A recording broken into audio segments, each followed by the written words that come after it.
tal. Mas é isso, né? Cada língua tem os seus pontos e modos de articulação diferentes, né? E para que interessa o estudo dos fonemas, né? O estudo da área da fonologia, interessa muito para quem deseja aprender o sistema fonético, fonológico de uma outra língua, né? Pronunciar, a ver a pronúncia, como é que se faz em determinada língua. Isso é interessante. Então, eu acho que foi em 2000, nós estávamos na aula de linguística, né? Nosso professor ele era francês, o Henri Ramirez. Não sei se vocês conhecem ou conheceram, né? Então, ele estava lá com os fonemas do par mínimo para cá, par mínimo para ali e tal. Aí ele chegava a pronunciar as consoantes velares, QG, né? Ele pronunciava QG como cagar, alguma coisa, a moçada começava a rir. Aí lá surgiu um aluno, mas para que serve isso? Para que vai servir para a minha vida esse negócio aí de fonema, de par mínimo? Para que vai servir? Aí a turma foi em cima dele, né? Foi em cima dele. Mas, rapaz, tu tá no curso de linguística e tu tá falando uma besteira dessa. Isso daí é importante para a gente saber o sistema fonético fonológico de uma língua, para quem vai aprender uma determinada língua, isso daí é importante, né? A articulação dos sons e tal. Mas o cara não se convenceu. Não sei para que ele estava no curso de língua portuguesa, já que essa disciplina faz parte da grade curricular, né? Da outra vez que não tem nada a ver com o nosso conteúdo, foi na aula de, eu acho que língua portuguesa, não sei se foi um ou dois, né? Língua portuguesa. Um grupo estava apresentando os Lusíadas do Luís de Vaz de Camões, né? A epopeia, né? Aí o colega estava lá apresentando os Lusíadas para cá, para ali e tal. Aí lá no final ele soltou assim: mas para que serve esse negócio aqui? Isso aqui é um bolo confeitado, não tem utilidade nenhuma. E a professora ficou olhando para ele. E outros colegas foram em cima: mas que diabos que ele faz no curso de língua portuguesa, né? O que ele faz no curso de língua portuguesa? Se eu fosse professor, eu daria 0 para ele. Porra, não tá vendo que tem que estudar isso, que faz parte da formação da gente? E acontece essas coisas mesmo, né, e tal. Mas é isso, tem essa importância, né? Tem suas áreas aí de aplicação, né? Na fonoaudiologia, na linguística, na criminologia, né? Na aprendizagem de outras línguas, isso daí é importante e é por onde tudo começa, né? Seria interessante abordar determinados assuntos na educação básica, o que vem sendo bastante esquecido, tá bom? Então agora nós vamos compartilhar, né, sobre o calendário acadêmico, um assunto que eu vou apresentar para vocês, que vocês já têm familiaridade, né? Infelizmente não vai ser mais possível gravar as aulas, porque o Google retirou, né? Então, nesse pacote básico aí, não vem mais as gravações. Não sei se foi tirado também o Google Forms, que geralmente é por onde a gente faz algum questionário, né, e aplica para os alunos e tal. Não sei se foi retirado, ainda não olhei ainda, né? Deixa eu logo dar uma verificada aqui para ver se é possível ainda, né? Criar, deixa eu ver aqui se cria, atividade com teste, criando formulários Google, né? Bora ver. Ainda é possível, não tiraram não, só tiraram a gravação mesmo, então tranquilo, né? Então, mas eu acho que para nós não vai haver esse tipo de teste, né? Vai mais trabalhar com alguns documentos que vocês irão fazer, né? Não, eu também, eu acessei aqui, tá normal. Então, deixa eu ver aqui uma folha que eu gostaria que vocês escrevessem, né, as suas experiências passadas. Então, eu vou compartilhar aqui para nós.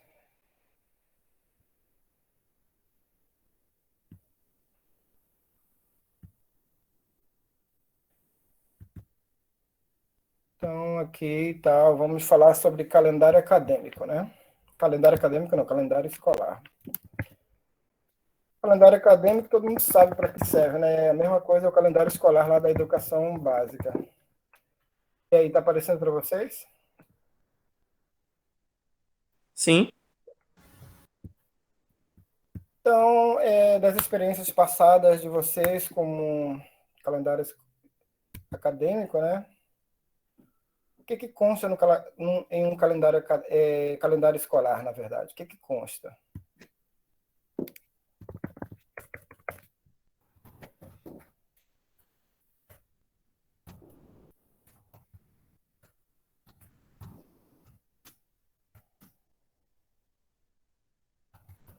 Podem falar.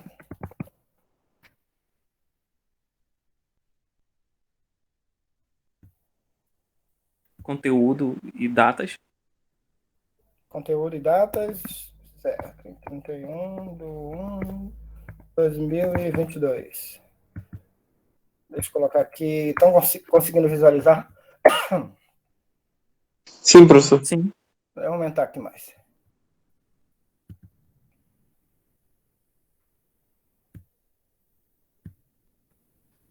Então, aqui eu vou colocar embaixo. Deixa eu ver aqui. Conteúdos e datas, é? Conteúdos e datas. Mas, vamos falando aí. Os horários. Os horários. O que mais? Os demais colegas que tiveram uma vivência na educação básica, são 11, 12 anos. O que vocês vivenciaram lá? O que houve na escola? Vamos dizendo Lá aí. tinha os trabalhos que a gente tinha que fazer, a data para entregar, o que que era para fazer, qual era a matéria. Trabalhos para entregar, Atividade para casa. matéria, As datas das entregas dos trabalhos. as Livros datas, para ler, as datas das entregas. Das entregas do quê? Dos trabalhos, das atividades. Os Eu lembro trabalhos, que tinha data de planejamento escolar também, professor, que normalmente às vezes não tinha aula. planejamento escolar. Mais. avaliação, né? Avaliação, É para prova, né? Prova, data da prova, avaliação. escolar, data da prova, Recesso escolar, feriado. recesso escolar, escolar. Algo mais? Data do início de bimestre, semestre, dos finais. Data do início do semestre. Reunião de professores, reunião de pais e alunos. Pais e professores, aliás. Reunião de pais e professores. Agora é semestre, tá? Não é mais bimestre, agora é semestral. Férias. Férias coletivas? Férias. Mais que vocês lembram aí? Alguma coisa boa e tal, da época? Eu lembro, pelo menos no meu calendário, professor, já tinha até o valor, digamos assim, do trabalho. Por exemplo, avaliação, 10 pontos, seminário, 5 pontos. Eu me lembro Tinha a disso data da também. festa junina. Festa junina também? Datas comemorativas. Datas comemorativas. Tinha os jogos escolares também, pelo menos na minha escola, no final do ano, que valia a nota. Algum evento e Esses tal. jogos escolares é o mesmo que Feira de Ciências ou não? Sim, eu tive. Coloca aí Feira de Ciências também. Coloca, professor. Era legal. Eu tive feira literária também no ensino médio. Foi muito legal.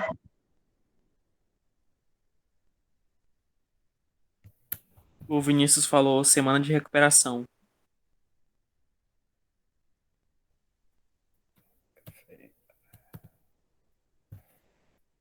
Semana de recuperação. Semana de recuperação. Na minha escola tinha projetos, professor. Cada professor tinha que elaborar um projeto para no dia de quarta-feira à tarde os alunos participarem. Tinha projetos também, os professores elaboravam, alguns entravam na FAPEAM, outros não, mas todos os professores tinham que elaborar um projeto. Projetos de pesquisa.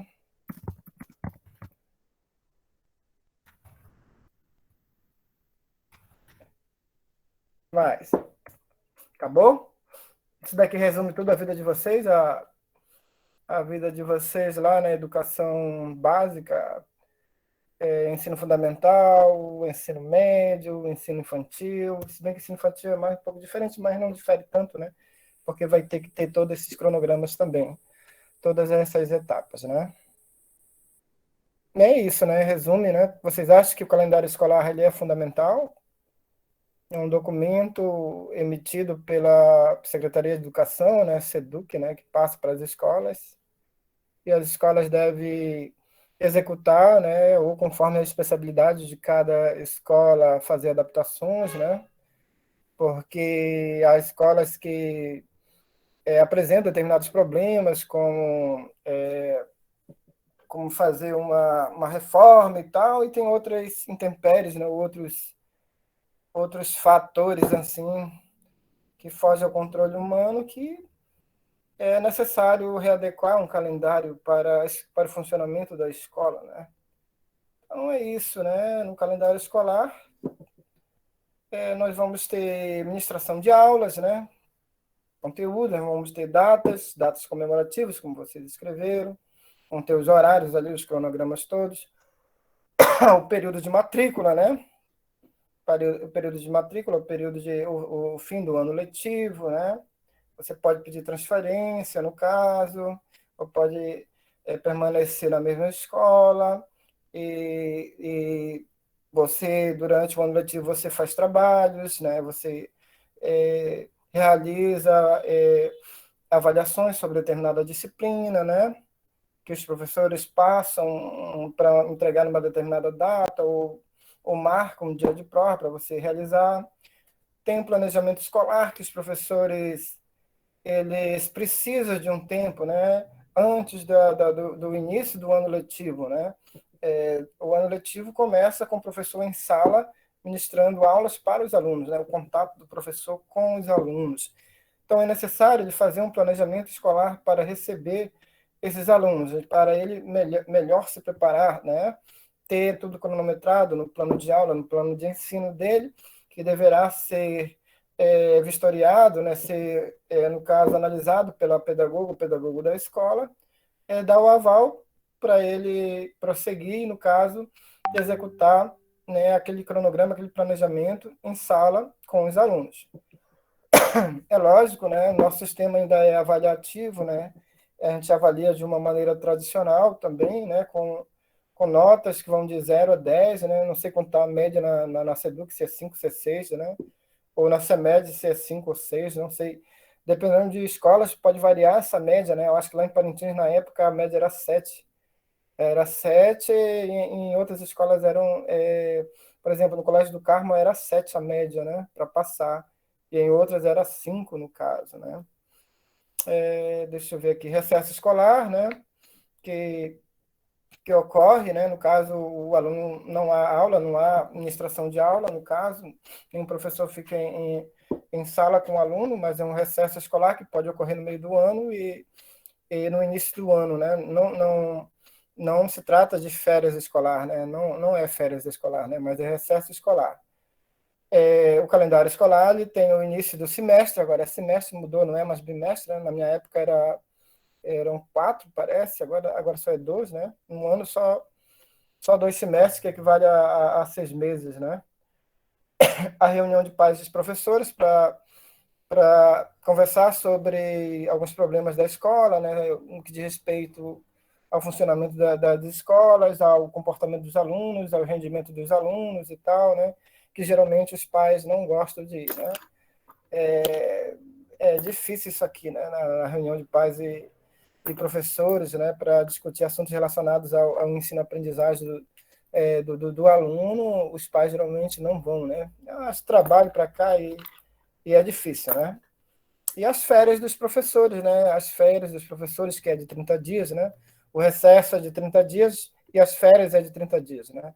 Durante o recesso, o professor ele pode ser chamado, ele pode participar de cursos, ele não está liberado, né? Embora alguns a gente saiba que viaja para cá, viaja para ali, mas ele não está em férias, tá? Agora, no período de férias, que ele pode viajar para onde ele quiser, né? que ele pode postar aquela selfie e tal, porque ele está de férias e a lei permite isso, né? Agora, em recesso, ele não pode fazer isso, não, que ele pode ser penalizado, tá? Embora na prática a gente perceba que ocorram essas coisas, né? As datas comemorativas, realmente, né? É cheio de feriado no Brasil, é cheio de data assim, comemorativa, é muito feriado. A gente, não sei se isso é um privilégio ou se dificulta ou não sei qual é o comportamento de vocês em relação a isso, né? Jogos escolares de algumas escolas que participam também, lá em Parintins na época tinha muito isso daí, né? Uma escola disputava com a outra e tal, em várias modalidades. E a Feira de Ciências também, né? Ocorre, né? Isso ocorre, os alunos participam, né? Investigam, apresentam experiências, é muito interessante também, né? E a semana de recuperação, que ocorre para aqueles alunos que não obtiveram a média. A média, e há um processo todo para fazer essa recuperação, né? E alguns de vocês disseram que aqui em Manaus a FAPEM financia projetos de pesquisa voltados para a educação básica, né? Então, o coordenador é o professor, esse professor submete um projeto que vai ser executado pelo aluno bolsista, né? Vocês chegaram a ser bolsista da FAPEM, participaram de alguma pesquisa relacionada a alguma área, alguma disciplina durante a educação básica? Alguém gostaria de falar? Eu participei 2 vezes, professor. E qual era o título da tua pesquisa? A primeira, em 2016, era maneiras eficazes de se combater o Aedes aegypti, que tinha, em 2016 tinha toda aquela história de aquele alvoroço sobre microcefalia, as novas doenças que o Aedes aegypti portava. Então, uma professora criou um projeto voltado para maneiras de combater o mosquito, e chamou alguns alunos, né? E eu estava nesse meio e a gente elaborou um repelente natural à base de citronela e foi basicamente isso, né? Em 2018 foi um projeto mais consistente chamado GEA, da professora de História, né? Ela chamou vários alunos para, assim, selecionou alunos para mostrar como funcionavam os projetos acadêmicos, como funcionava um TCC, um artigo, um relatório, a formatação, etc., elaboração desses conteúdos. E no final a gente fazia a culminância, né? A gente nós expomos os projetos e foi muito bom. É interessante, né? Agora, na graduação, tu vai ter que... É interessante que você se envolva também na pesquisa, né, de iniciação científica e tal, com projetos voltados para a linguística, né, ou então a literatura, não sei qual das duas áreas que tu vai enveredar, no caso, mas é bom para te prosseguir com isso, né? Tem a bolsa do CNPq, a bolsa da UFAM e a bolsa da FAPEAM também, né? Acho que dá uma média, eu acho que deve estar uns R$ 400, não sei se subiu ainda, né? Mas isso já ajuda aí para quem só está estudando mesmo e precisa de algum benefício desses, né? Seria bom tu prosseguir, né, na graduação com a pesquisa, assim como os demais colegas. É interessante, né? Tende a, a conseguir ganhar mais experiência, né? E quem sabe no futuro tentar um mestrado, né, numa dessas áreas aí. De português não tinha, né? Não, mas a possibilidade de se fazer em língua portuguesa também, né? Pesquisas voltadas para o ensino de língua portuguesa, né? Ou aspectos gramaticais, ou aspectos linguísticos, né? É interessante também, né? De vez em quando chega esses projetos, esses relatórios, né? De professores que executam com seus bolsistas, né? Na educação básica e tal, para avaliar, para analisar, tá bom? Certo, então, agora vamos parar essa apresentação e vou mostrar um calendário escolar da SEDUC do ano de 2021, né? Não consegui, não vi lá, não foi publicado ainda o de 2022, mas só vi o de 2021, né? Então, aqui, calendário escolar 2021, né? Nas duas modalidades, o ensino fundamental e médio, para a capital e para o interior. Observe aqui que em cada mês desse, né, tem ícones, né? Tem aqui uma carinhazinha, né? Tem um solzinho, tem um triângulo, tem um losango amarelo, né? Tem essas setas aqui também, um ok. E cada ícone desse representa uma coisa, né? Que é elaborado isso aqui pela Secretaria de Educação, né? Então, uma canetazinha aqui que simboliza uma coisa, que a gente vai ver lá na legenda embaixo. E só vai realçar o que vocês falaram antes, né? É fundamental o calendário escolar? Sim, né? Ele é fundamental porque ele regula toda a atividade da escola. A escola nunca para, né? Praticamente nunca para. Eu acho que se parar, assim, só mesmo um feriado ou num domingo e tal, mas o resto, né, vai direto, né? Não para. Então, o ano escolar, pela lei, é 214 dias, né? E o ano letivo é composto de 200 dias pela Lei de Diretrizes Base, né? A LDB famosa, né? É a Lei 9.394/96, né? Ano letivo 200 dias. Carga horária anual 800 horas, o equivale a 45 minutos no mínimo, a 50 minutos, né? Pela lei. Uma hora aula, no caso, né? Que deve ter no mínimo 45 minutos, né? Ou 50 minutos, ou uma hora na educação infantil, porque são 4 disciplinas, né? Mas não pode ser abaixo de 45, porque aí está ferindo a lei. Então, o ano escolar ele é mais amplo, ele é composto de 214 dias, né? Onde você vê todas as atividades que elas são planejadas, né? Durante todo esse período e tal, incluindo recesso, férias, planejamento, recuperação, conselho de classe, e vai embora, né? Feriados. E o ano letivo é 200 dias que deve ser cumprido pelas escolas, né? Está na lei. Se não atingir, tem que repor aula no sábado, por isso que tem o sábado letivo. O sábado letivo é destinado para a recuperação daqueles dias que ficaram parados. No caso, quando há greve de professores, eles têm que repor no sábado.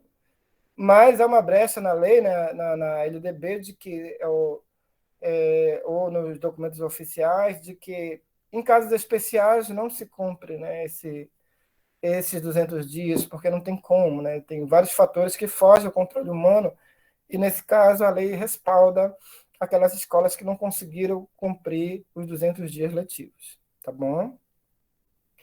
Então aqui, né, o triângulo, início do ano escolar, né, por exemplo, a estrela jornada pedagógica, esse aqui seria o que é o início do ano letivo, né, esse ícone aqui. Aqui a lua ao término do ano letivo, aqui um círculo cortado, recuperação, né? Coração é o conselho de classe, onde vão aqueles alunos que não conseguiram atingir a média e fizeram a recuperação paralela e não conseguiram, né? No caso, passar. Alguém de vocês foi para esse conselho de classe? Graças a Deus eu não. Olha, eu Eu já trabalhei fui lá naquela professor uma escola, vez só. Eu uma já vez, fui. trabalhei lá naquela escola José Bernardino Lindoso, vocês conhecem lá no Mutirão? Sim. Eu E o trabalhei senhor já lá. ficou professor já alguma vez? Hã? O senhor já ficou alguma vez? Não, nunca. Sempre eu passava no mínimo, com 5, mas eu passava direto. Aí, Eu lá também. no. Hã? Pode falar. Eu também, professor, do mesmo jeito. Teve um período que era assim. Não sou aquele cara inteligente, entendeu? Não sou mais assim esforçado. E aí, mesmo na graduação, eu era esforçado. Eu passava com 5, né, com 6. Alguns colegas eram gênios, né? Passava com 10 em tudo, 9 e tal, né? 9 e pouco de média e tal, é um gênio e tal. Mas isso não significa muita coisa na prática, né? Porque na hora do concurso a gente vê realmente quem é que manda, quem é que entendeu alguma coisa e tal, porque isso é muito relativo. Tem alunos que você vê como excepcionais mesmo, né? São excepcionais que se destacam e tal, mas quando encara o concurso, não consegue passar, né? E aquele que às vezes calado para cá, para ali, é o que consegue passar, né? Mas pode acontecer de tudo, né? É relativo isso daí, essa espécie de comportamento humano. Eu era um desses, escalado para cá, tímido, abisbaixo na minha, mas eu fui lá e consegui passar na época, eu acho que foi 2002, né? Eu passei em 2 cadeiras para o médio e para o fundamental, né? Na educação básica e tal. Depois tive que sair para ir para o interior, né? Trabalhar na UFAM. Depois do interior eu consegui vir para cá e aí estou fazendo carreira agora no magistério superior, tá bom? E deixa eu ver aqui onde nós estávamos, né? Vendo os ícones. Então, na escola José Bernardino Lindoso, lá no Mutirão, né? Na Bola do 23. Não sei se alguém mora para lá. É o quarentão, professor, né? Tá? É o quarentão, né? O quarentão, é o quarentão. Isso, é o quarentão. O quarentão, por que chama de quarentão? É por causa que tem 40 salas, eu acho que é isso, né? E aí no conselho de classe, todo mundo, os professores, né? Aí o diretor com os nomes, esses alunos aqui e tal, para cá, para ali, aprova todos eles, não deixava nem os professores falar. Então ele tem muita salda, realmente, né? Na época que eu trabalhei não estava tão assim perigoso, não. Acho que eu trabalhei, foi 2005 e 2006, eu trabalhei lá. E aí, para o diretor, é mais, assim, lucro, como se diz. É melhor para ele ter alunos aprovados do que reprovados, né? Então, ele era o advogado dos alunos, então ele aprovava todos e todo mundo ficava, os professores ficavam de acordo. Então, aprovava mesmo, né? E ninguém discutia pela não aprovação. Era assim que funcionava. Deixa eu ver aqui. Ele tem que ter um percentual de aprovação, né, professor? No ensino médio também era assim, quando tinha lá uma prova, lá, o diretor chegava lá e falava, olha, a gente tem que ter uma certa pontuação de não sei o que e tal. Uhum, sim. Sim, né, tem, mas no caso dele era 100%, porque ele aprovava todos. Realmente tem que ter um percentual de aproveitamento, né? Na pedagogia tem isso, a culpa sempre é do professor, nunca é do aluno, né? Sempre o professor que tem que se virar, mesmo sem infraestrutura para cá, tem que amar como é que se diz? Se virar nos 30 para poder o aluno aprender e passar, né? Para a pedagogia, sempre a culpa é do professor, é ele que tem que fazer o aluno aprender a compreender o assunto, no caso, né? Mas a gente aprendeu aqui que nós não controlamos o processo de ensino-aprendizagem. O professor pode ser um excelente professor, mas se o aluno não quiser, né, ele não aprende, né? Em uma turma de 40 alunos, alguns estão dando atenção, outros não, outros estão digitando no celular, outros estão lendo outra coisa, né? Estão com a cabeça na lua, pensando no crush, na crush e tal. Como é que você vai entrar na cabeça do aluno para tentar controlar? Não tem, né? Não tem. Não aprender é a culpa do professor, para a área da pedagogia, né? E o contrário também ocorre. O professor ele pode ser ruim, né? Não ter uma didática boa e tal, ou não dominar o assunto, mas mesmo assim o aluno aprende. Então, esse processo de ensino-aprendizagem não depende do professor, ele não controla, né? Alguns pensam que controlam, acham que controlam, mas não controlam, porque não depende só dele, depende do aluno também, tá? Já vão treinando como discutir com o pai e a mãe, né? Para o pai e a mãe, sempre o aluno é perfeito e tal, para cá e tal, mas não conhece o perfil do filho lá dentro da sala de aula, né? Deixa eu ver o que mais que tem que falar sobre o calendário escolar. Então, recesso escolar, né? O recesso escolar, as férias e o feriado. Então, é isso aí que é composto no calendário escolar que regula, né, todas as atividades da escola. Então, a escola não para. Então, ocorrem muitas coisas na escola e tal. E entra ano, sai ano, tem que haver o calendário escolar, né? Que vai regular essas atividades todas da escola. Quando terminar, eu vou anexar lá para vocês olharem, tá bom? É bom entender isso aqui porque vocês vão lidar. Que a profissão C, né, futuro, não sei se vocês vão enveredar mesmo, engrenar, né, mas é a área da licenciatura, né, vocês vão ministrar aulas para educação básica, né, pode até ministrar para a graduação, né, para o ensino superior, não há problema, né, desde que no edital permita isso, né, de que graduados se inscrevam para concorrer a alguma vaga de professor substituto ou efetivo por exemplo, na UFAM, né? Mas a maioria, professor, dos editais, eles pedem o quê? Mestrado? Olha, agora estão pedindo mestrado. Estão pedindo mestrado. No interior, eles estão com essa gama ainda de pedir mestrado e doutorado, mas não tem, né? Ninguém quer ir para o interior, ninguém quer ir para Bejão de Costã, por exemplo, né? Longe pra caramba. Os professores, quando eu passei para Coari, por exemplo, fui só como graduado, né? Fui só como graduado. Isso foi em 2006. Então, a maioria dos professores já foram tudo embora de lá, não tem ninguém, inclusive eu, já estou para cá, entendeu? Os professores que passaram, por exemplo, foram professores do Sul, do Sudeste, do Nordeste, né? Eles passaram para cá, passaram lá para próximo das suas terras e foram deixando, entendeu? E quem assume geralmente são os alunos de lá, né? Os alunos de lá que acabam retornando e assumindo, porque eles não saem, né? São de lá e não saem. E na época era só graduado, né?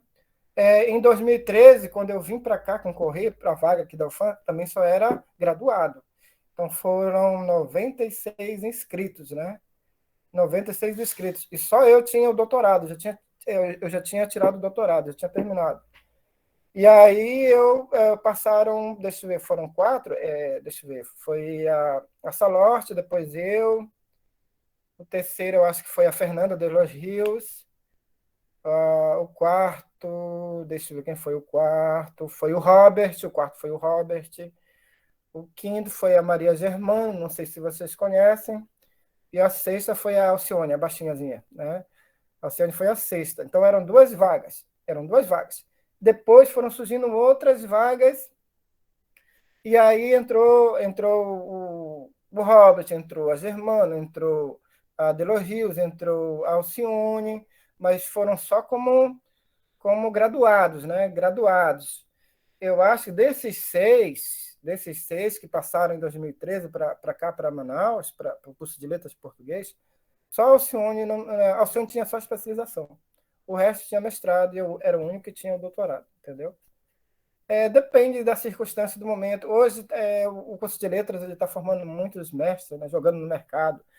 E esses mestres nossos, que são formados a cada ano, eles passam no doutorado aí para o Centro-Oeste, para o Sudeste, né, para a UFSC, para o Paraná, e aí eles voltam já com uma qualificação maior, o que torna muito difícil abrir só para graduado. É difícil.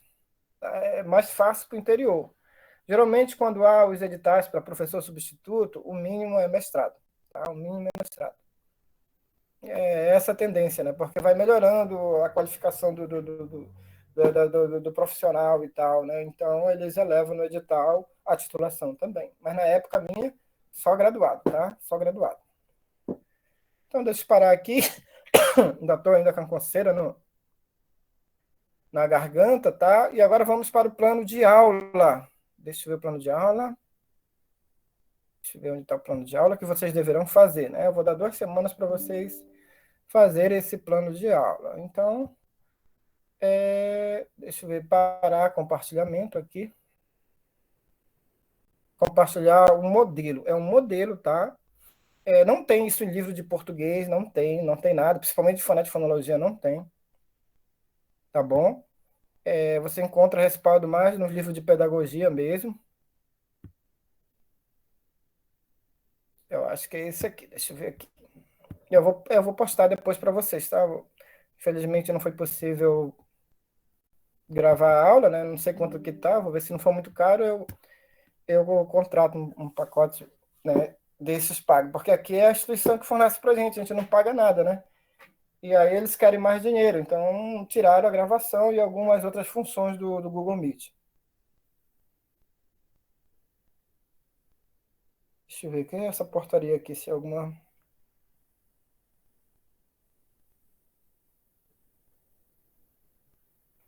Ah, Terezinha, tá, beleza. Vocês estão visualizando aí? Sim. Sim. Então, hoje é 31, né? A próxima segunda-feira é o quê? É o quê? Vejam aí. Dia 7, professor. Então, dia 14 vocês entregam isso aqui para mim, tá? Isso aqui vai valer 10. É a nossa primeira a avaliação valendo 10, tá bom? Então, eu vou passar algumas coordenadas aqui para vocês. Acredito que alguns de vocês sejam professores, né? E tem facilidade também. Acho que não tem, é só seguir esse modelo aqui, né? A não ser que queira apresentar um outro modelo que não foge muito, né, do que deixa aqui. Então, pode colocar o nome de uma escola fictícia, o nome de uma escola real, no caso, né? Uma escola que você estudou, pode ser, né? O plano de aula ele é importante, pessoal, porque você se planeja, né, para executar uma determinada aula sobre um determinado conteúdo de uma disciplina. No caso, a disciplina é língua portuguesa, né? Língua portuguesa. E o assunto que nós vamos abordar, os conteúdos que deverão ser abordados, aliás, serão de fonética e fonologia. Fonética e fonologia, não é morfologia, não é sintaxe, não é semântica, não é produção textual, não é gênero textual. É fonética e fonologia, tá? Não me façam pergunta, professor, eu vou fazer sobre o gênero textual crônica. Não. A disciplina é prática curricular 1, fonética e fonologia, tá? Só vai interessar assunto de fonética e fonologia aqui. E aí você pode pesquisar ou uma gramática, ou um livro didático, né? Ou um livro paradidático que contenha um assunto de fonética e fonologia para você trabalhar e colocar nesse plano de aula aqui. É necessário um plano? Olha, logo quando você sai da faculdade, você está com aquele gás, né? Na época, eu acho que eu tinha o quê? Uns 26 anos, quando eu saí da graduação, e acho que vai revolucionar o ensino, né? Chega lá, não basta dominar o assunto, você tem que ter meios, né? Didática, recursos didáticos. Como é que eu vou fazer para que esse aluno entenda determinado assunto? Você sabe, mas aí, será que vai conseguir passar? Né? Tenta amenizar mais, né, aquele paradoxo de o professor controlar os processos de ensino-aprendizagem, que a gente sabe que não controla, né? Mas a gente tenta dar o nosso melhor, e é necessário fazer o plano. Então, logo quando eu saí, eu era o cara para cá, para ali, né? Depois, com o tempo, tu vai percebendo que a coisa não é bem assim. Então, é necessário fazer um plano, um planejamento, né? Para você seguir como norte, né? Como um parâmetro para a sua aula. Senão fica tudo bagunçado, se não se planejar. Vou dar um assunto tal. Não, vou dar esse aqui, tal. Pode ser que não sejam assuntos sequenciados, né? Pode ser que você pegue um assunto que seja difícil demais, né, para os alunos, ou teria que abordar um assunto prévio para o outro, se for só da cabeça, assim, né? É necessário planejar, é melhor planejar, fazer o planejamento, tudo direitinho, tudo bonitinho, que aí você tem um respaldo didático, né? Tem um documento que lhe respalda, porque você se planejou, né? E, ao mesmo tempo, serve como um apoio, um norte para você ministrar a sua aula. Eu acho que é necessário fazer, sim, um plano de aula que aí mostra a organização do professor, né? Mostra que ele é organizado, que ele é comprometido com o ensino. Para aula, pessoal, não existe fórmula mágica, não existe fórmula mágica. Geralmente, quando alguém entra na educação básica, passa no concurso seletivo, ele se acomoda, ele não quer saber mais de nada e tal. E a tendência é criticar o sistema, né? Criticar o sistema, criticar o baixo salário, que na verdade ele tem razão mesmo, né? Criticar o sistema, e aí não procura se inovar, não procura fazer fazer cursos, uma formação continuada, né? Porque não existe fórmulas mágicas preparadas tudo pronto para você chegar lá e aplicar que vai dar certo. Sempre há a possibilidade de você reformular uma aula. Sempre há a possibilidade de você se planejar de maneira diferente. Então, não tem nada acabado, não tem nada pronto, né? Isso vai exigir habilidades de você cognitivas, né? Vai exigir suas habilidades cognitivas sobre o assunto, vai exigir habilidades em relação a se programar, né? A metodologia, os recursos que você vai usar, e você tem sempre que ler para a eternidade, né? O profissional de letras ele tem por obrigação ler. E o ideal seria que ele escrevesse também, porque se não ler, muito menos vai escrever. Então, há colegas que trabalham, por exemplo, conseguiram passar no mestrado, colegas que é desse instituto, né, do IFAM, para cá, para ali, que não conseguem desenvolver uma redação, né? Ensina o aluno direitinho, mas ele mesmo não consegue escrever mantendo os desvios normativos, apresentando erros de coesão e coerência e tal. Então, é fácil mandar o aluno. Agora, você criar uma rotina para ler e escrever é difícil, entendeu? Na verdade, o que a gente quer é facilidade, né? Facilidade, quer tudo pronto, mas não é assim. Exige planejamento, exige leitura, exige formação continuada, né? Tudo isso, entendeu? Não é fácil, né? E nós temos sempre que estar inovando, buscando alternativas para melhorar o nosso ensino. Pode falar, Lígia. Professor, o senhor vai mandar um exemplo desse planejamento? Está aqui o modelo. Mas só que é que eu não sei o que é componente curricular, não sei Mas eu o vou que é explicar. unidade temática. Eu vou explicar. O que tem que colocar em habilidades? Eu vou explicar, tia, calma, eu vou explicar. Eu vou explicar cada passo desse aqui. Habilidades são os superpoderes do aluno e do professor Marco. Tia, calma, Que? você calma que eu vou chegar lá. Então, vocês estão cientes que o profissional da área de letras, ele deverá se inovar, procurar a formação continuada dele, né? E sempre procurar inovar, se planejar, porque não adianta fórmulas prontas, não existe, né? Não vai funcionar. E aí a gente cai na redundância. Se é realmente isso que você quer se limitar só à educação básica, ao ensino da educação básica, se gosta e tal, o ideal é sempre buscar uma formação continuada, tá bom? Mas se é só como é que se diz, um patamar para você pegar uma outra área que você vai ganhar muito mais, né? Aí teria que estudar para outra área nesse caso, né? Quando eu estava na educação básica, eu me sentia assim já mais um pouco acomodado, né? Acomodado até que eu tive força para poder passar no concurso, né, para o UFAM e chegar até ao magistério superior, né? Se você gosta de ministrar aulas pela educação básica e tal, tem sempre que estar se inovando, tá bom? Vamos lá? Então, a escola. Então, escola tudo tranquilo para vocês? Você escolhe, pode ser um fictício, um nome fictício. Essa parte aqui de cabeçalho a gente coloca, né? Geralmente é comum com os outros planos que vocês podem ter visualizados, né? Então, escola tranquilo, né? Professor também tranquilo, é você mesmo, né? Professor pode ser, deixa eu ver aqui, olhando aqui. Professor pode ser a Lígia, pode ser a Yasmin, pode ser o Lucas, pode ser o Marco Antônio. Então, coloca seu nome aí, tá? E aí, deixa eu ver o que mais. A série, você escolhe. Geralmente, quando nós saímos licenciados em letras, língua e literatura portuguesa, a gente pode trabalhar do 6º ao 9º ano no ensino fundamental e pode trabalhar com o ensino médio, pode trabalhar até com graduação, se houver essa possibilidade, né? Na verdade, a nossa licenciatura, ela é plena, então a gente pode trabalhar no ensino infantil também, só que o mais comum para nós é do 6º ao 9º ano do ensino fundamental e o 1º, 2º e 3º ano do ensino médio, certo?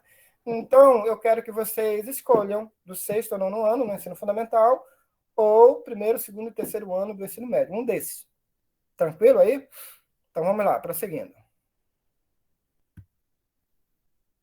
O componente curricular, bom, é língua portuguesa, né? Então, qual é a disciplina? É língua portuguesa. Então, você vai colocar língua portuguesa. Não sei como é que está a nomenclatura da disciplina na educação básica ou no ensino médio. Como é que estava lá? Vocês lembram ainda? Que vocês saíram quase que... Língua portuguesa. Língua portuguesa mesmo, né? Língua portuguesa. Esse nome ele foi sofrendo alterações ao longo da história. Foi sofrendo alteração desde o período colonial até a atualidade, né? Língua portuguesa mesmo. Ok? Tranquilo? Sim. O assunto de fonética e fonologia. Será que é vogais? Será que é consoantes? Será que é o aparelho fonador? Será que é acentuação gráfica? Será que é pontuação? Será que é o emprego do hífen? Né? Será que são os pontos e modos de articulação? Será que é o IPA, né? O International Alphabet, né? Como é IPA? International Phonetic Alphabet, é isso. Acho que meu inglês deu para levar aí. Então, você escolhe o assunto que você quer trabalhar, tá? Você se baseia em uma gramática, um livro didático, um livro paradidático que contenha um dos assuntos de fonética e fonologia. Não me venha colocar aqui gêneros textuais, nem morfologia, nem sintaxe. Então, preste atenção, porque isso aqui não está sendo gravado, né? Não pode mais. A unidade temática, o objeto de conhecimentos e as habilidades, você vai lá na BNCC, que eu vou disponibilizar para vocês no Google Class, e vai lá na parte da série que você escolheu, né? Língua portuguesa, né? Componente curricular, língua portuguesa. Você vai lá e vê esses assuntos aí, unidade temática. Aí você coloca um Ctrl+C e um Ctrl+V aqui. Objeto de conhecimento, né? Aí você faz um Ctrl+C e um Ctrl+V. Habilidades. Aí pode ser que seja uma, pode ser que seja duas, pode ser que seja três, né? Você vê, desde que esteja adequado com o assunto, né? Com o assunto que você se propõe a ministrar. Pode falar. Léo. Professor, a gente pode colocar assuntos de introdução à linguística nesse cronograma, nesse planejamento? Não. Só de fonética e fonologia, porque a disciplina prática, relacionado aos conteúdos de fonética e fonologia, né? Que você vai trabalhar na educação básica, entendeu?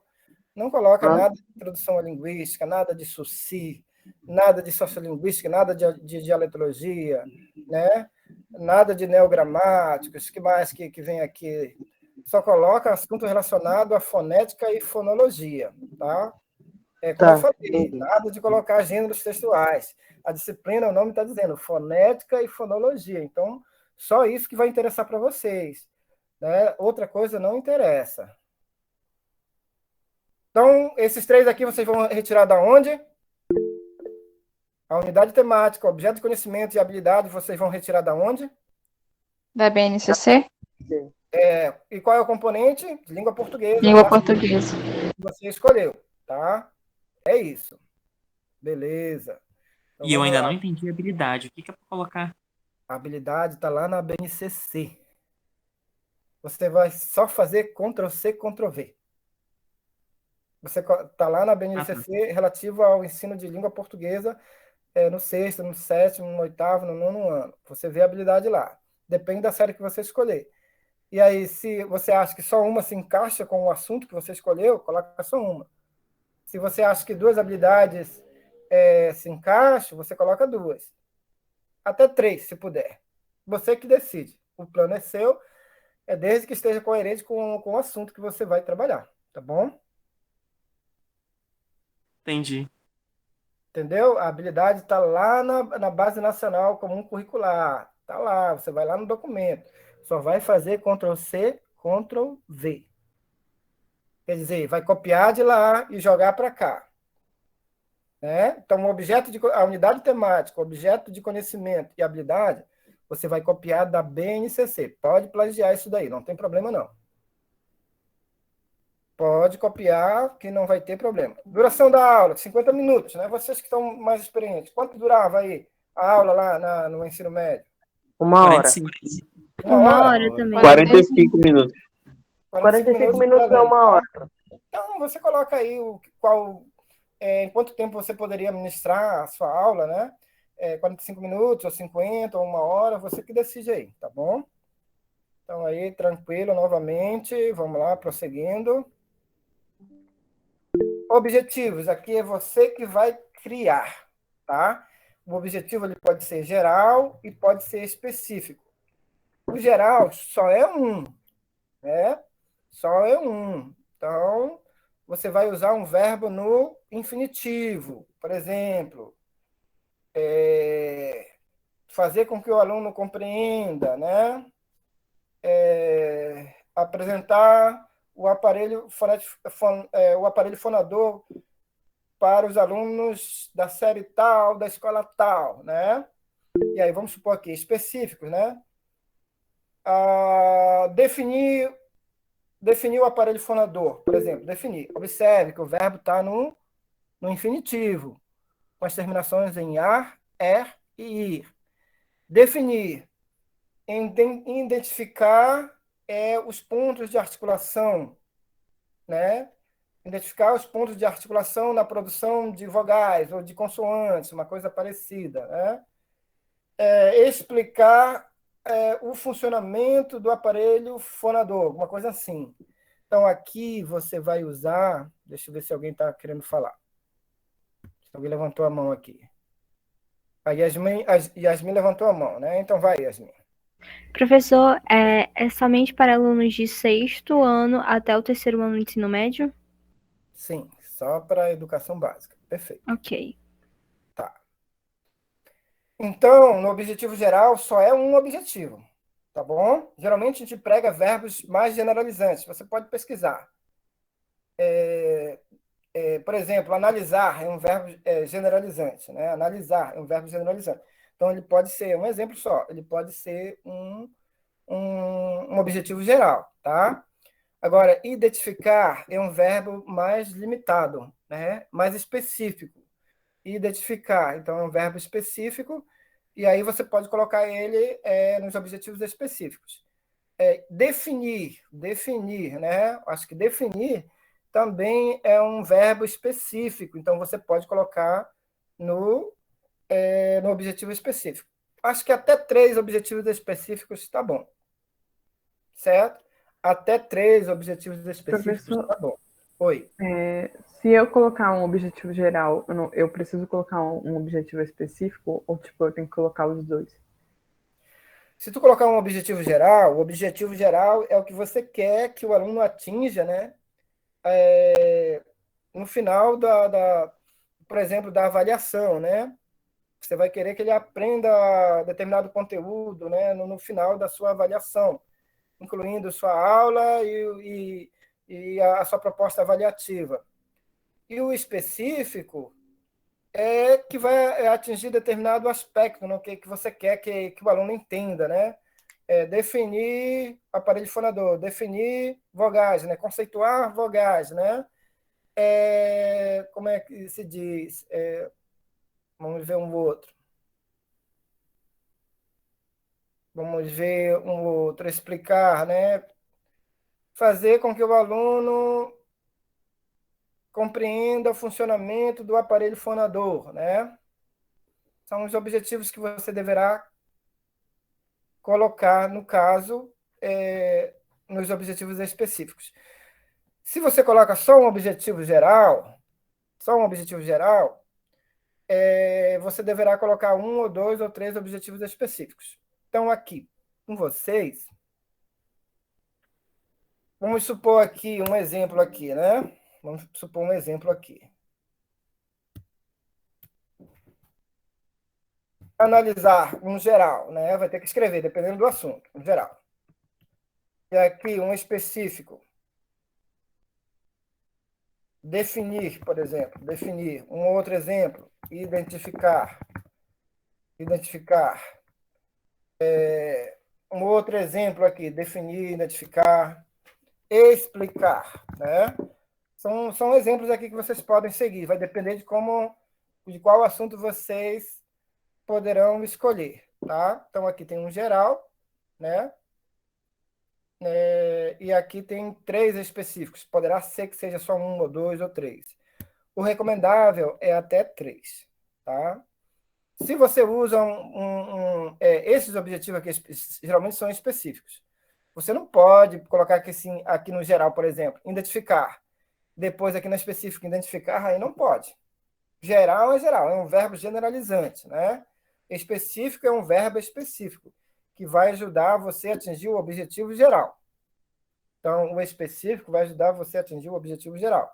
O geral ele vai ser atingido no final da aula ou com uma possível avaliação, para ver o grau de aprendizagem do aluno, o que ele reteve de conteúdo, qual foi o ponto positivo que se teve com os conteúdos ministrados, né? Se teve um bom aproveitamento, né? Então, o geral ele vai ser atingido só no final, enquanto que esses específicos eles podem ser executados durante a aula, né? Eles podem ser, como é que se diz, obedecidos, executados durante a sua aula, tá? Definir vogais, né? Definir vogais. E aí você define as vogais, né? O aluno deverá definir as vogais. O que são vogais? Definir consoantes, por exemplo. O que são consoantes? Identificar a sílaba tônica das palavras, por exemplo. Então, o aluno vai ter que aprender isso daí. Pode ser atingido no momento da administração da aula, tá? Os objetivos específicos, eles ajudam a execução do objetivo geral. Do objetivo geral. Oi? Alguém levantou a mão aqui? Vai, Euler. Eu, professor. Assim, na hora que a gente for elaborar esse cronograma, esse plano de ensino, De aula. Ele precisa abarcar, por exemplo, todo o processo de fonética e fonologia. Por exemplo, no período passado, nós estudamos fonética e fonologia em vários aspectos. A gente precisa fazer a mesma coisa nesse plano de aula ou não? A gente pode, por exemplo, pegar o aparelho fonador, a reprodução das consoantes e colocar aí, definir o cronograma. Ou tem que ser mais ou menos como foi no período passado, né? Um grupo de conteúdos para, no final, a gente ter ali uma explanação da matéria. Eu não sei se eu estou conseguindo me explicar. Mas a questão é a seguinte: a gente pode pegar uma parte separada, melhor dizendo, de fonética, de algum assunto de fonética, por exemplo, para explicar num plano inteiro. A gente pode pegar vários conteúdos e formar um só. Não, só é um assunto. Se for vários assuntos, é um plano de ensino. Se for um único assunto, é um plano de aula, tá? Um plano de aula. Pega só um assunto, como eu disse, né? Pode pegar acentuação, pode pegar pontuação, pode pegar emprego do hífen, pode pegar vogais, consoantes ou vogais pretônicas, pode pegar o aparelho fonador, pode pegar o IPA, pode pegar a transcrição fonética, pode pegar a transcrição fonológica. Só trabalha um assunto. Só um assunto, nada de generalizar. Só é um plano de aula em que você deverá abordar somente um assunto de fonética e fonologia, tá bom? Não complica indo mais além, não, tá? Só é um assunto mesmo. Então, vamos lá. Conteúdo programático. Ele já antecipou, né? Ele já antecipou e eu acabei falando aqui. Conteúdo programático. Professor, licença. Encontros vocálicos, por exemplo. Encontros vocálicos. Qual seria o conteúdo programático aqui? Só para finalizar. Seria de tongo, tritongo, essas coisas. Isso, de tongo, tritongo, né? Seria esse o assunto aqui, discriminando o conteúdo programático. Então, lá em cima, né, a temática, o assunto seria encontros vocálicos. E aqui, no conteúdo programático, você iria discriminar de uma forma mais detalhada. Alguém levantou a mão? Alguém estava falando aí? Quem mais? Sim, professor, foi eu. Então, esse plano de aula que a gente vai fazer seria para uma aula de 40 minutos, de um tempo de aula? 40 não, tem que ser no mínimo 45, 50 ou 1 hora. Sim. Tudo bem. 45, 50 ou 1 hora. Abaixo de 45 não pode, tá? Professor, não entendi o conteúdo programático. Conteúdo programático. Pois é, o assunto é encontros vocálicos. O conteúdo programático você vai discriminar. O que você vê em encontros vocálicos? Como o colega falou aí, veio ditongo, veio tritongo, veio hiato, né? Pode trabalhar ditongo decrescente, ditongo crescente, ditongo decrescente. São esses os encontros vocálicos. Você discrimina mais. O que você vai ver em consoantes? O que você vai ver em vogais? O que você vai ver em aparelho fonador? Discrimina mais aqui na parte de conteúdo programático, tá? É igual esse plano de ensino aí de fonética de prática curricular 1. Tem a ementa lá com os assuntos generalizantes. Mas no conteúdo aqui, né, eu acabei abordando alguma coisa sobre a formação do que vocês podem ver ou fazer quando forem professores na educação básica, né, que terão que fazer um plano de aula mesmo, entendeu? Então, alguma coisa mais relacionada com a prática, né, com a formação de vocês no que diz respeito ao componente fonético e fonológico. Tá, fala, Ana Ruth. Mas aí eu vou ter que escolher um dos conteúdos só, é? Sim, isso, um dos conteúdos. Ok. Ou vogais, ou consoantes, ou aparelho fonador, ou IPA, né, que é o Alfabeto Fonético Internacional, né, ou transcrição fonética, ou encontro vocálico. Fala, Adeson. Professor, eu só fiquei com dúvida que o senhor falou que pode falar do emprego do hífen, é? Pode. Porque como que ele entra na área de fonética e fonologia? Eu não estou lembrado agora. Você vai olhar o conteúdo da parte de fonética e fonologia, né? Isso daqui é de assunto relacionado à educação básica, do sexto ao nono ano, no ensino médio e tal, porque eles abordam o emprego do IFE, isso daí é complexo mesmo, que só vive mudando, né? Isso daí é terrível, essas regras do IFE e tal. Então, o IFE você encontra na parte de fonética e fonologia mesmo, na primeira parte, que é acentuação, pontuação, né? Emprego dos sinais de acentuação, né? De pontuação. É nessa parte aí que você vai ter que abordar, caso queira trabalhar com o emprego do IFE. Você não vai ver IFE em morfologia, você não vai ver IFE em sintaxe, nem em semântica, né? Você vai ver IFE na parte de fonética e fonologia, que é a primeira parte de uma gramática normativa, no caso, né? Você pode consultar isso em uma gramática, eu acho mais viável numa gramática, ou em um livro paradidático, ou um livro didático, que verse sobre o ensino de língua portuguesa, certo? O que mais aqui?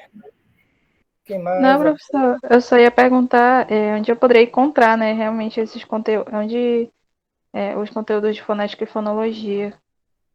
Eu acho que período passado tem alguns que fizeram sintaxe comigo, né? Eu passei um monte de gramática digitalizada para eles. Eu não sei se eu vou conseguir baixar, porque está com essas limitações aí da sala virtual, que não pode gravar, e outras coisas que deve ter tirado. Aí, se eu conseguir, eu anexo todas as gramáticas para vocês, tá bom? Tá ok, professor. Aí vocês podem baixar as gramáticas para o computador, o celular de vocês, para poder pesquisar. Você pode mandar até por WhatsApp se você quiser. É bem-vindo. Pois é, professor, coloca lá no grupo mesmo também. Eu não gosto muito do Zap, eu gosto daqui da sala, que é um ambiente mais assim, pedagógico e tal, que é mais fácil para eu colocar para vocês do que por lá, entendeu? Mas eu aviso, né? Dependendo da situação, eu poderei colocar lá sim, tá? Então vamos prosseguir aqui. Mas me lembre, me cobre, e aí? Me cobre, que às vezes eu esqueço. Então, conteúdo programático tranquilo. Metodologia. Quais são os procedimentos metodológicos? A maneira como você vai ensinar. O que você vai levar para lá? Você vai levar... quais são os seus procedimentos, né, no caso? Você vai fazer chamada antes, você vai passar um exercício, você vai, no caso, fazer uma aula expositiva, uma aula dialogada, você vai interrogar os seus alunos, os alunos vão participar da aula. Qual a maneira, como é que você vai comportar diante de um conteúdo que você deverá ministrar? O que você acha? O que o professor deve fazer para ministrar determinado conteúdo em sala? O que ele deve fazer? Ele tem que ficar mudo chega lá e tal, não diz boa tarde, não diz nada, não faz chamada. O que vocês acham que ele tem que fazer? Vamos lá? Interagir com os alunos, fazer uma aula contextualizada, principalmente, por exemplo, quando se trata de aparelho fonador, que mistura língua portuguesa com biologia e essas outras coisas. É uma aula que é praticamente obrigatória a contextualização e a interação com a turma, né? Porque senão, além da aula É, ficar monótona, ninguém entende nada. Então, é praticamente um poderia, recurso obrigatório a contextualização e a interação. poderia desenhar o aparelho fonador na lousa para eles melhor entender, né? Isso é um procedimento, né? Ou mesmo dar no papel para eles e tal, com as partes, né? Tudinho, né? Do aparelho Tem até fonador. simulações agora, professor, baixando um vídeo no YouTube, quem tiver como levar tiver Isso, pode, um adaptador, né? pode ver um vídeo no YouTube mesmo, né? Para a sala e tal, né? Poderia ser uma alternativa, né? E aí, chegando na sala, né? Você ou abre a porta e tal, conversa, dá boa tarde. O que mais? O que mais que você tem que fazer? Faz a chamada, depois vai expor o assunto, né? Vai ser uma aula expositiva, uma aula dialogada, né? Ou uma aula vai fazer alguma, como é que se diz? Que prepara os alunos para descontrair. Qual é o nome daquilo mesmo? Dinâmica. Uma dinâmica, né? Faz uma dinâmicazinha e tal.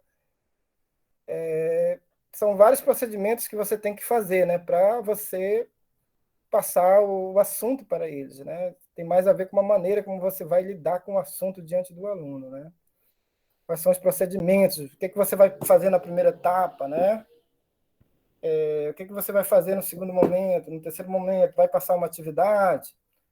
No último momento vai passar uma atividade para ver se houve assimilação, assim, sem compromisso de avaliar e tal, né? Então, você coloca as etapas todas da sua aula, né? Desde quando você chega, o que você faz, como você vai iniciar, né? No meio, né? O que vai ser feito no meio da aula e tal, e no final, o que você vai fazer, né? Então, isso está relacionado com o procedimento metodológico, a maneira como você vai passar o assunto para os alunos, são as etapas, né?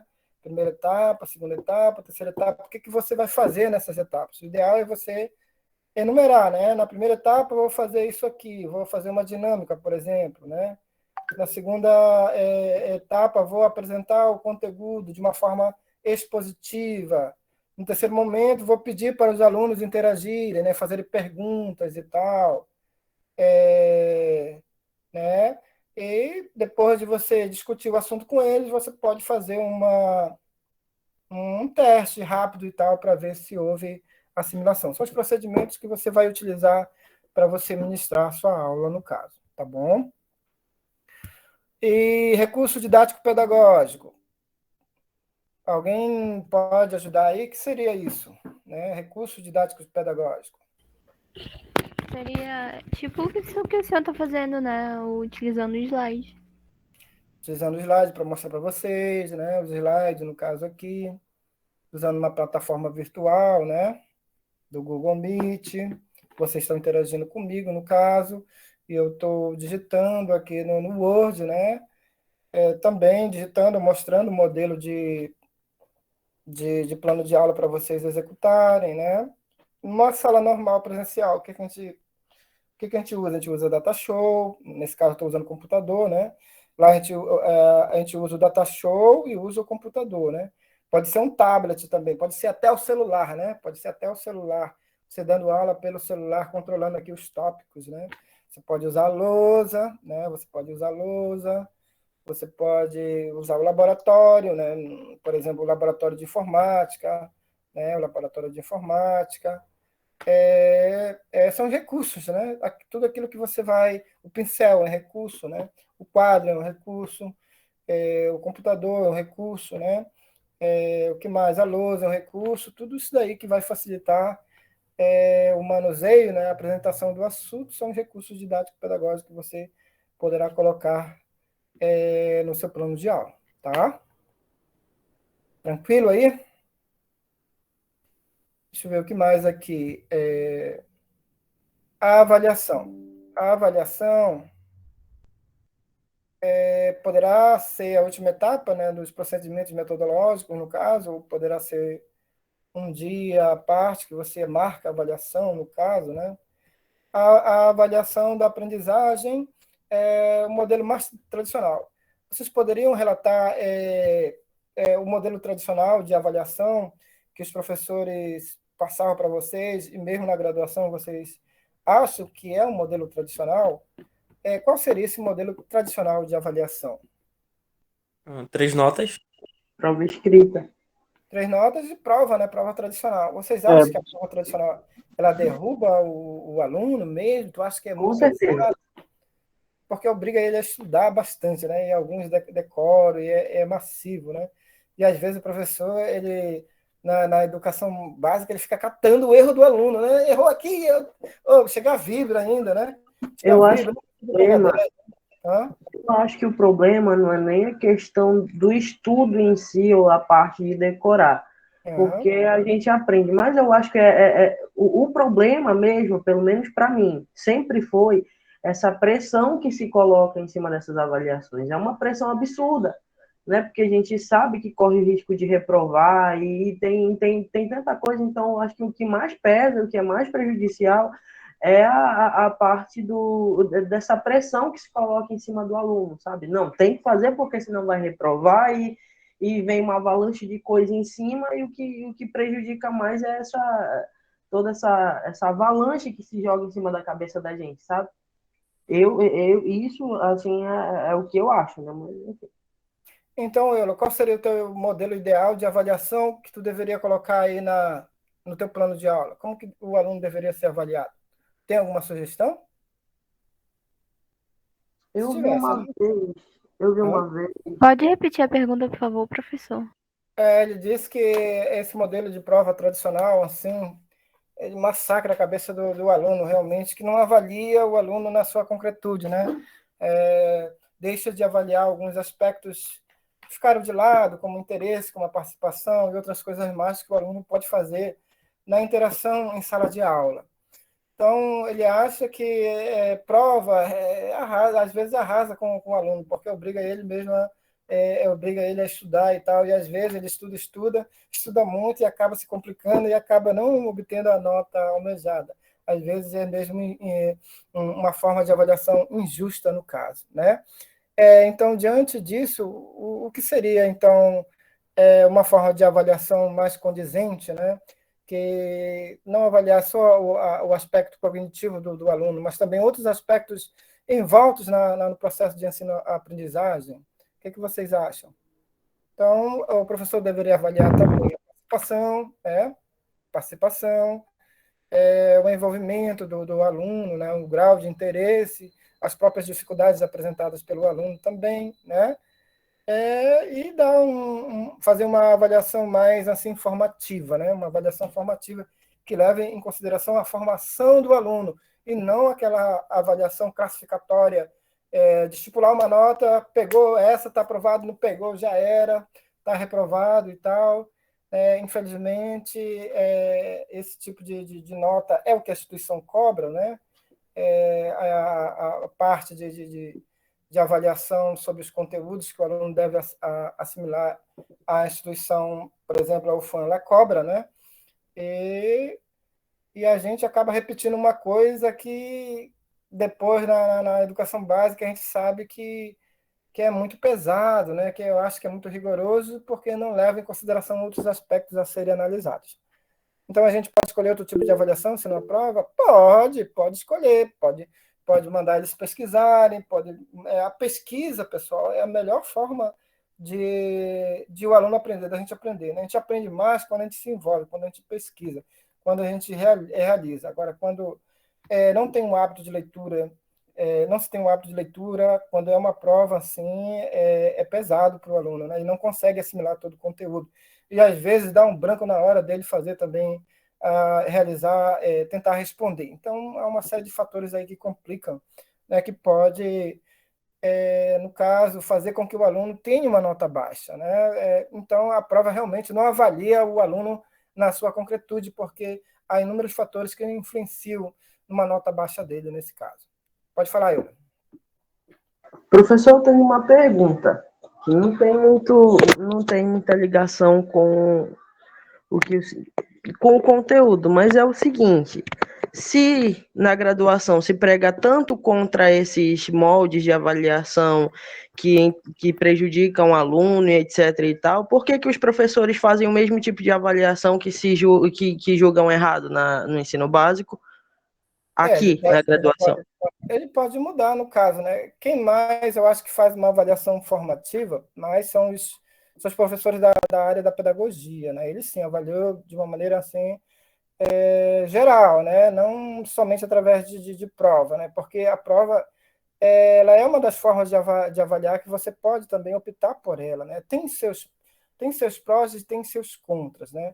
A instituição ela adota isso daí, mas dá prerrogativa para o professor trabalhar com outras formas de avaliação, como no caso aqui com vocês, né? Vocês vão fazer um plano de aula. Isso aqui não é prova. Vocês vão fazer uma regência de aula. Isso não é uma prova tradicional, né? Vocês vão fazer um projeto de pesquisa. Isso não é. Isso depende muito do professor, mas geralmente os professores, né, os doutores, eles não gostam de ser questionados na sua forma de avaliar para cá, né? Eles gostam mais desse modelo tradicional mesmo. Mas há professores que mudam, né? Que mudam, procuram avaliar o aluno de outras formas. Eu admiro o pessoal da pedagogia, porque faz uma avaliação assim mais formativa mesmo, que leva em consideração outros aspectos que não aqueles somente cognitivos relativos a uma nota e tal, né? Há isso, né? Você vai encontrar professores tradicionalistas e vai encontrar professores mais inovadores, no caso, né? Quem não quer se dar o trabalho faz uma prova aí pronto, né? E se o aluno não atingiu aquela nota ali, já era, ficar reprovada, né? Porque não tem recuperação paralela na graduação, né? Você não adianta chorar, perdeu as avaliações oficiais que o professor passa, não tem recuperação paralela. Não adianta questionar, né? Infelizmente, ocorre dessa forma, né? Mas depende do professor também, se ele tem uma formação mais humana, né? Uma formação mais didático-pedagógica, alguns, não, eu vou relevar e tal, vou fazer uma outra avaliação aí e tal, vou cancelar essa porque todo mundo pegou nota baixa, né? Há essa possibilidade também, né? Então pode acontecer de tudo. Infelizmente é assim, né? A instituição precisa de notas para poder lançar, né? No histórico de vocês atingirem a média e passar, né? Mas podem ser avaliados outros aspectos, né? Por exemplo, eu coloco aqui ponto para vocês fazerem atividades extras que podem ajudar vocês no final, né? É isso que ocorre. Vai, fala, Camila. Eu ia falar que é o seguinte, né? Assim, a gente como professor pode até querer inovar muitas vezes, né? Mas depende muito das instituições, né? Porque a maioria das escolas ainda utilizam o modo tradicional. Uhum. Então, porque é mais fácil, né? Mais fácil. É mais fácil. Aí pode até ver, assim, os próprios, como que fala? Os vestibulares exigem isso, né? Então, tudo fica interligado. Aí é tão difícil, é como, sei lá, é uma utopia da gente querer A fazer maioria das assim, escolas, do elas nada. não visam qualidade, né? E sim quantidade, a maior Sim. aprovação de alunos no vestibular. Então, é aquilo, decoreba. Se isso te faz passar, então a gente vai repetir isso sempre, porque é isso que faz passar. Então, as escolas vêm... Pode falar, Isarmin e tal. Aí é isso que a gente, como professor, tem que melhorar isso de alguma forma. Então, implantar de alguma forma na cabecinha dos nossos alunos, da forma que a gente conseguir, como é que fala? Não ficar toda aquela pressão, né? Como o Euler falou, que ele sentia muita pressão quando ele estudava na escola, né? Por causa de nota e tudo mais. Aí eu acho que a gente, como professor, poderia, de alguma forma... Eu não estou sabendo usar uma palavra para isso, mas é isso. Contornar a situação, né? Isso, de alguma forma, sim. Eu lembrei de uma vez a gente está fazendo PIBID, né? E a nossa professora orientadora do nosso núcleo falou uma situação, e o assunto era esse que a gente está comentando agora, né? Ela trabalhava num colégio particular que tinha recurso para tudo. Se ela quisesse dar uma aula no meio do rio, tinha barco para ela dar aula lá no Encontro das Águas.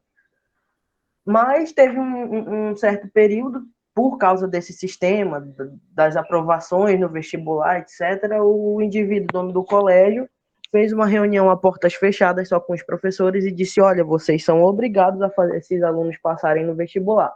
Quem conseguir fazer com que eles passem, com todo mundo passe com notas altas na redação, vocês são obrigados a fazer isso. Quem conseguir, eu pago uma viagem para Dubai, para não sei nem para onde, mas Poxa, vocês isso é estão obrigados poderoso, a fazer o aluno passar. Então, de certa forma, não tem, se a gente pode até ter algo para quebrar essa situação do sistema, mas se a própria direção da escola não dá suporte e obriga o professor a agir quebrando o estímulo do aluno, não tem como. Assim, é praticamente impossível, foi o que a Camila disse, é quase uma utopia fazer isso nos moldes da educação que a gente tem no Brasil. A nossa sociedade brasileira, ela é tradicionalista, né? Ela gosta de ver as notas para cá, a maioria das bancas de concurso vestibular são tradicionais, né? Já está mudando um pouco, né? O Enem mudou, já não cobra mais gramática pura daquele jeito mais, né?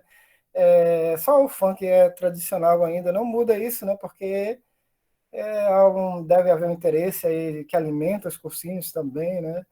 E tal, e os próprios pais exigem isso também da escola, né, que passe o conteúdo de maneira tradicional. A sociedade inteira é tradicional. Para você trabalhar, a flexibilidade na educação pública, né, tu consegue trabalhar de maneira do jeito que você quer. É mais difícil em escola particular. Escola particular visa mais os alunos são mais robôs, né? Mais robôs, não tem uma formação assim humana. Isso é mais conteudista mesmo, porque só visa o vestibular, né? Então, existem escolas tradicionais que estão mais focadas nisso, né? Não tem essa formação humana, só é mais conteudista mesmo e tal, e aí faz essa forma de avaliação tradicional, baseado só na nota e não leva em consideração outros aspectos que estão ali, né, no processo de aprendizagem do aluno. Dá para trabalhar assim na escola pública, é mais viável, né? Há essa flexibilização e tal, embora haja uma cobrança por aprovados e tal, né? Porque há aqueles alunos realmente que não se interessam para cá, para ali, e que às vezes você acaba mesmo reprovando.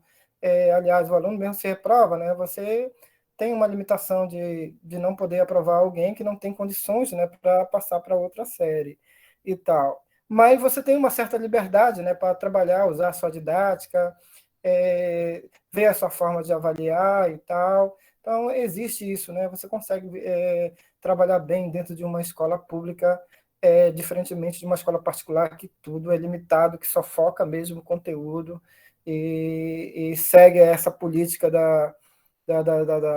de formar opinião voltada só para o vestibular, né?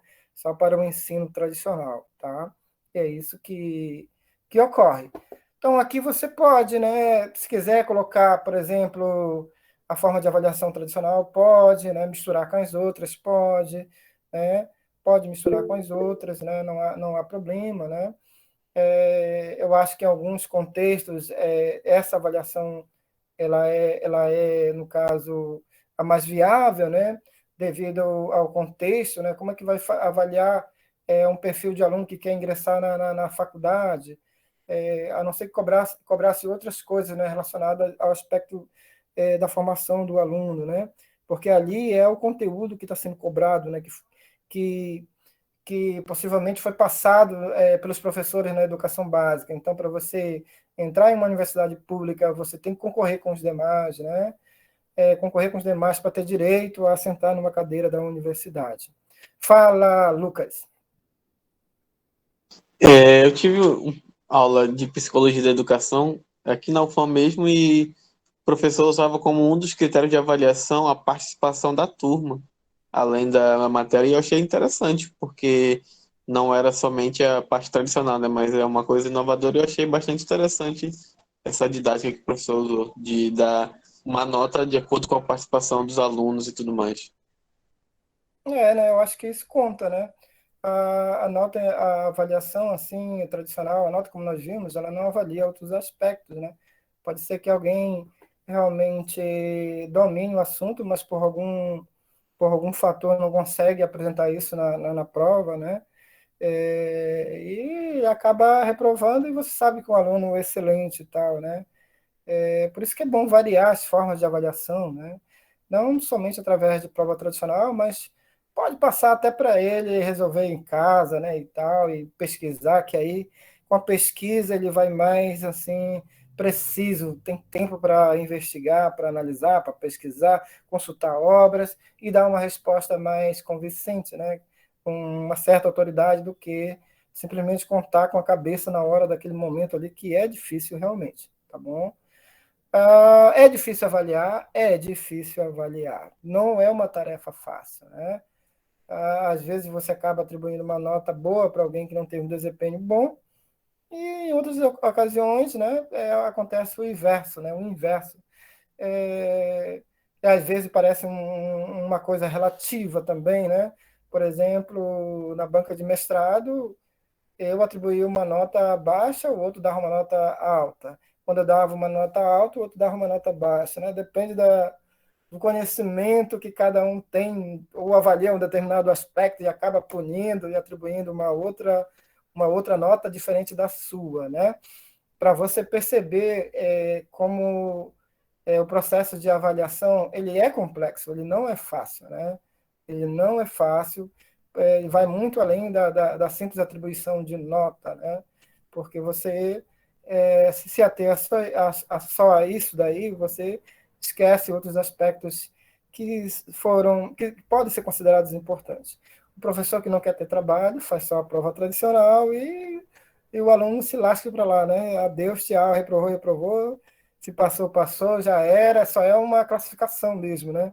É uma nota classificatória que discrimina quem não sabe de quem sabe, discrimina quem passou e quem não passou. É um assunto que nós vamos ainda discutir. Eu acho que está no plano ainda, que a gente vai retomar, vou passar um texto para vocês, e vocês deverão ler, né? E discutir comigo, tá bom? Além da avaliação, que é livre para vocês, né? Estejam livres e tal, para escolher uma forma de avaliar dos seus alunos e tal, dos seus possíveis alunos imaginários aí, né? Não sei se é do sexto, do sétimo, do ensino médio, né? Tem que ver aí. E você coloca uma referência no final, né? Uma referência, pode ser só uma, duas, pode ser um livro didático que você vai trabalhar, né? Um paradidático, ou mesmo uma gramática que você vai trabalhar e tal, você pode colocar aqui, né? Para ter como referência como norte, né? É bom colocar alguma referência bibliográfica para que os alunos possam, no caso, consultar ou pesquisar, tá bom? Então, esse é o plano que vocês deverão seguir, tá? Pode ser assim mesmo como está aqui, né? Se quiserem enfeitar de uma forma mais bonita e tal, ou colocar em forma de tabela, né? Pode ser, né? Dentro de um quadro, de uma tabela, pode ser, certo? Mas contanto que tenham essas partes que vocês deverão escrever, desenvolver, tá? Então, esse plano ele vai valer 10, né? Possivelmente, né? É 0 a 10, mas acredito que ninguém vai pegar uma nota ruim, né? Espero que peguem 10 todo mundo. E o que mais? Então, nosso próximo encontro, não sei se é assíncrono, eu vou ver se me apresento para vocês. Qualquer coisa, eu passo alguma orientação no Google Class. E aí, dia 14, vocês entregam esse plano de aula, tá bom? Dia 14 eu acho que tá bom, né? Vocês têm tempo aí para pesquisar e fazer com calma, né, bem direitinho. Eu acho que dá para fazer tranquilo, tá?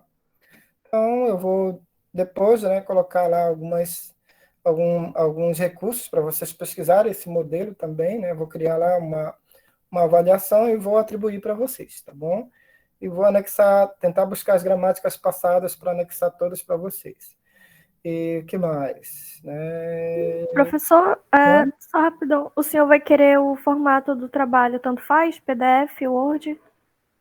Olha, depois que você... Acho que assina lá embaixo, né? Acho que dá uma assinada lá embaixo. Dá uma assinada e converte em PDF, tá bom? Converte em PDF. Ok. Aí eu vou analisando aqui direitinho e tal. Acho que o PDF dá para visualizar no Google Class e colocar alguma orientação que eu achar relevante, tá? Acredito que eu vou esperar todas essas notas para eu poder sentar e começar a atribuir notas, né, para vocês saberem, né? Mas dependendo de como esteja também o meu estado, né, livre e tal, não está sem fazer nada, vai corrigir o trabalho do pessoal, né, que aí eles gostam de saber as notas deles, né, espirradas, né? Professor, no caso, o senhor vai gerar uma atividade no Class ou a gente vai mandar para o seu e-mail como é?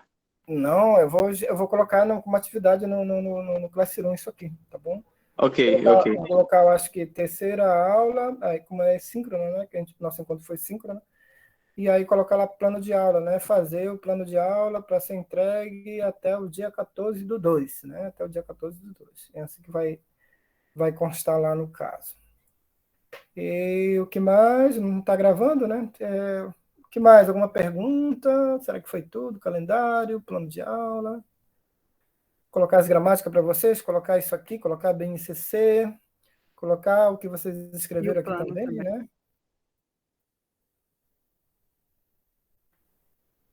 Precisa de ajuda com o Clés ou Lucas? Não, isso aqui é para o Lucas, né? Não é para mim não, né?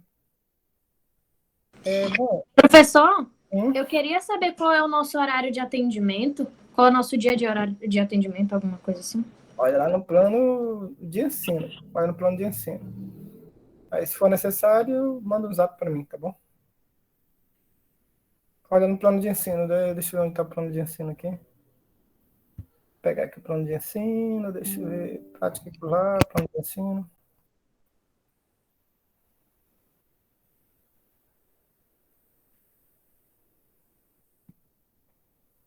Deixa eu ver aqui o horário de atendimento. Sexta-feira, 2 horas, 14 horas, sexta-feira.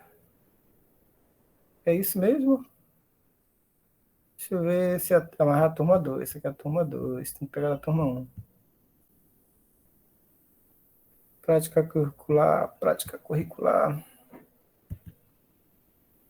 Acho que é 2002 aqui. Tarde.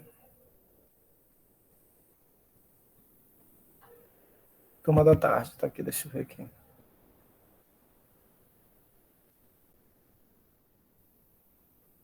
Segunda-feira, aula.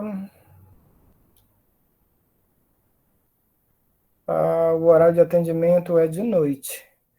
Eu recomendo, deixa eu ver, 9 horas da noite eu recomendo, tá? Se for o caso de precisarem. Ou pode resolver rapidinho, se não for muito complexo, né?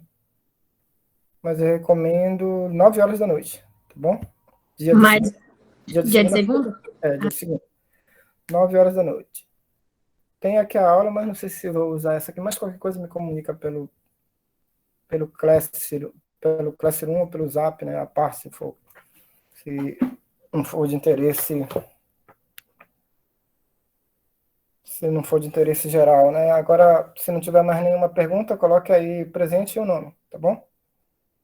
Coloque o nome e o presente aí de vocês. E podem ir se retirando, né? Vinícius, presente. Bom, se não houver nenhuma pergunta, eu vou parar aqui. Boa tarde para vocês, tá? Obrigado pelas participações, gostei da participação de